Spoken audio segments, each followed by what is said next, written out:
Hello बच्चों, चलिए प्रश्न को पढ़ते हैं और समझते हैं। हल कीजिए और हमें एक अवकल समीकरण दिया है y dx plus x log y बटा x d y minus 2x d y बराबर 0। और हमें इस अवकल समीकरण को हल करना है। प्रश्न को हल करने से पहले हम प्रश्न के लिए मुख्य अवधारणा लिख लेते हैं। तो प्रश्न की मुख्य अवधारणा जिसकी सहायता से हम इस प्रश्न को हल करेंगे। तो मुख्य अवधारणा में हम सबसे पहले समघात अवकल समीकरण को लिखेंगे और उसे कैसे हल करते हैं इस बात को भी समझेंगे। तो हम लिख लेते हैं समघात समघात अवकल समीकरण। अवकल समीकरण समघात अवकल समीकरण में हम इसका एक रूप लिखेंगे, डी वाई बटा डी एक्स बराबर एफ वाई बटा एक्स रूप है। एक रूप और होता है डी एक्स बटा डी वाई एफ एक्स बटा वाई रूप। तो अभी हम उस रूप की बात नहीं करेंगे। ये जो रूप आपके सामने लिखा गया है इसको हल करने का तरीका यहाँ पर सीखेंगे हम। तो यदि हमें इसको हल करना है तो इसको हल करने के लिए हमें इसमें एक प्रतिस्थापन करना पड़ता है और वो होता है y बराबर वी एक्स। तो ये रखना है आपको, ये रखना है। बस यह बात आप याद रखें, इसकी सहायता से हम इस प्रश्न को आसानी से हल कर लेंगे। तो बच्चों मुख्य अवधारणा को एक बार और लिख देते हैं। अवधारणा अब समझ में आ रहा होगा आपको, मुख्य अवधारणा। अब हम प्रश्न को लिख लेते हैं। प्रश्न में जो हमें समीकरण दी गई है, देखिए समीकरण क्या है हमारे पास, ये है y, उसके बाद dx प्लस एक्स, यहाँ पर है log y बटा एक्स डी वाई माइनस का 2x और डी वाई और बराबर कितना है 0। तो यहाँ से सबसे पहले हम y dx को तो पुनः वैसे ही लिखेंगे और यहाँ से डी वाई को हम कॉमन ले लेते हैं। तो जब डी वाई को कॉमन लेंगे तो ये होगा x, यहाँ पर होगा log y बटा एक्स। इस log का आधार e है बच्चों, है ना। अगर आप नहीं लिखते हैं तो कोई बात नहीं, लेकिन आधार इसका e होगा। और यहाँ पर होगा माइनस का 2x, मैंने डी वाई को यहाँ से कॉमन ले लिया है, बराबर 0। अब मुझे डी वाई बटा डी एक्स का मान निकालना है। तो ये जो y डी एक्स है इसे मैं बराबर के इधर ले जाऊंगा और डी वाई बटा डी एक्स का मान ज्ञात कर लूंगा। तो यहाँ से मैं लिख लेता हूँ डी वाई बटा डी एक्स का मान। डी वाई बटा डी एक्स का मान क्या होगा, माइनस का, ये हो जाएगा। देखिए जब मैं डी वाई बटा डी एक्स का मान ज्ञात करूंगा तो वाई डी एक्स को बराबर के उधर ले जाऊंगा, तो ये क्या हो जाएगा, माइनस का हो जाएगा। और उसके बाद ये बटे में आ जाएगा, जो मैं लिख रहा हूँ बटे में क्या आएगा, एक्स लॉग वाई बटा एक्स और माइनस का 2x, ये आ जाएगा बटे में।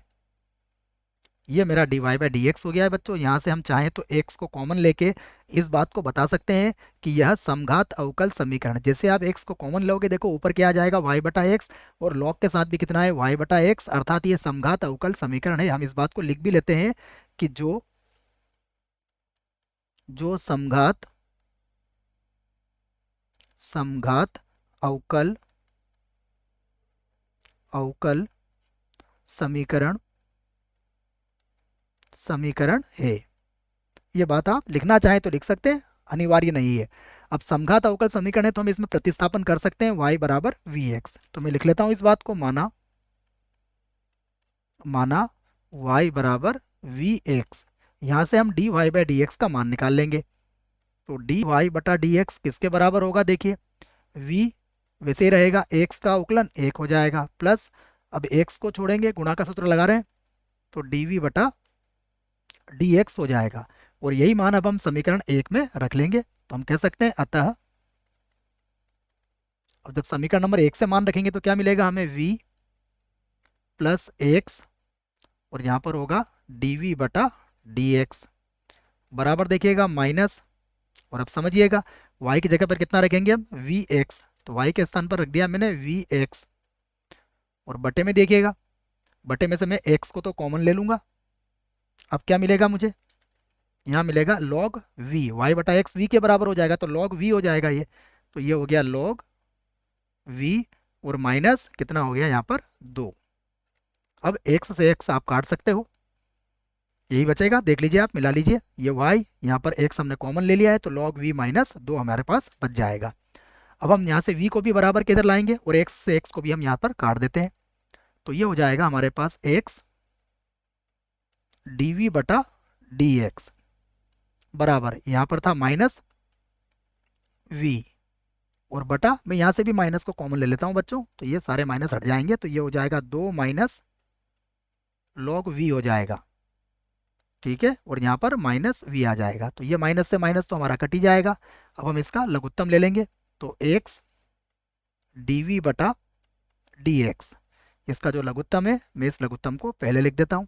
ये हो जाएगा 2 माइनस log v, आधार e होगा log का, याद रखें, बार बार बता रहा हूँ मैं आपको, v यहाँ 2 से गुणा हो जाएगा, देखिए, तो ये हो जाएगा माइनस का 2 v और माइनस माइनस प्लस हो जाएगा, तो ये हो जाएगा v और log v हो जाएगा।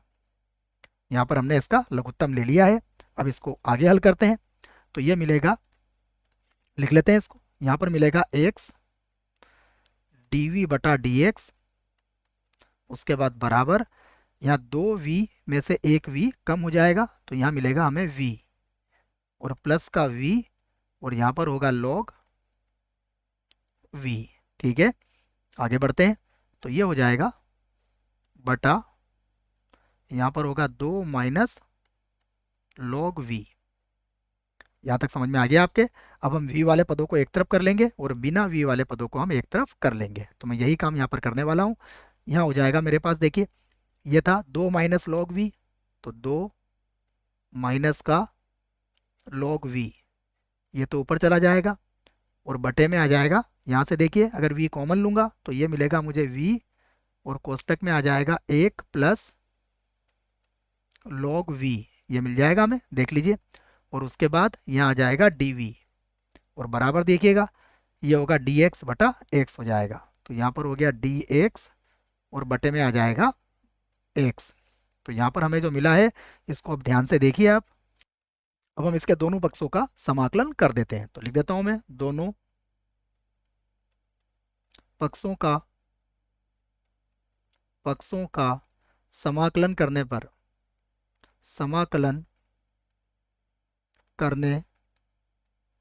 पर, ये लिख दिया हमने, दोनों पक्षों का समाकलन करने पर।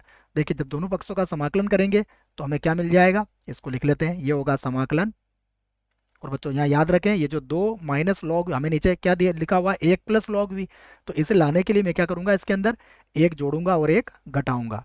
तो देखिए मैं क्या कर दूंगा, इसको, ये जो 2 है इसको लिखूंगा मैं 3 और माइनस का 1, 3 में से 1 गया, 2 ही बचेगा, और माइनस का log v, बड़ा सवाल है इसलिए मैंने ये काम यही कर दिया है, और बटा v हो जाएगा, और 1 प्लस log v भी यहाँ पर बन जाएगा, और यहाँ पर कितना है dv।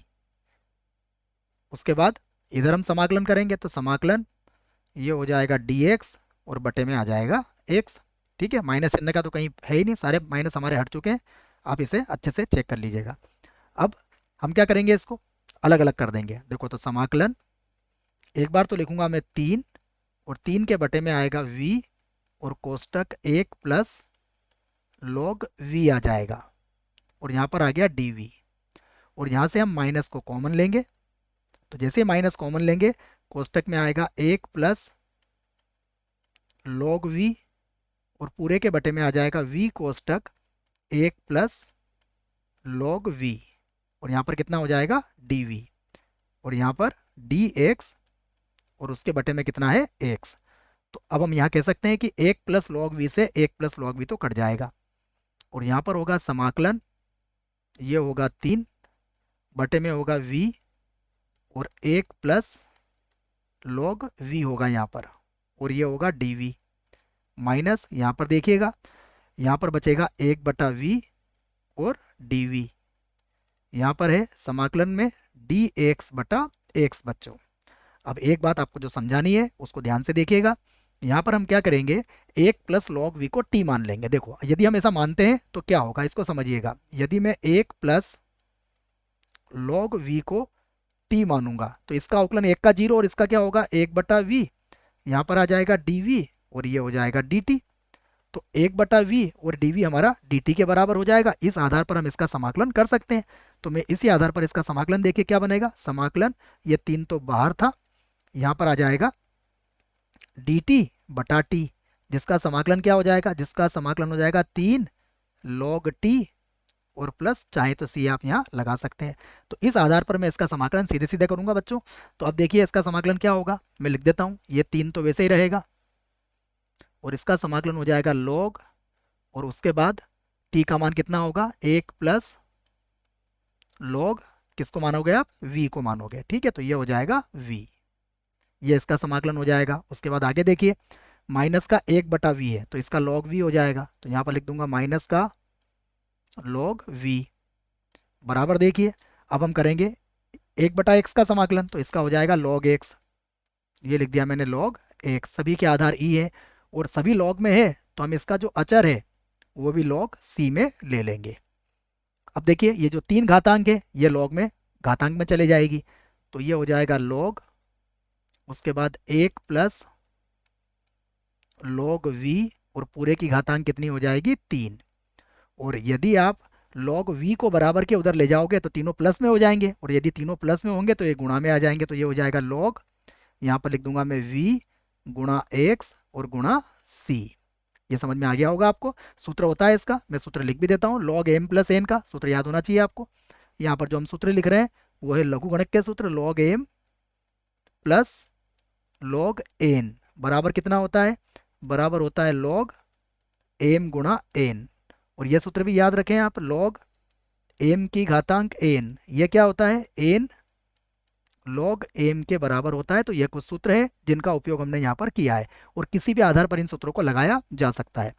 अब दोनों पक्षों के log से log हटा दीजिए आप, तो हमें मिलेगा 1 प्लस, यहाँ पर होगा log v और पूरे की घातांक कितना होगा 3, और बराबर यहाँ से मिलेगा v x और c।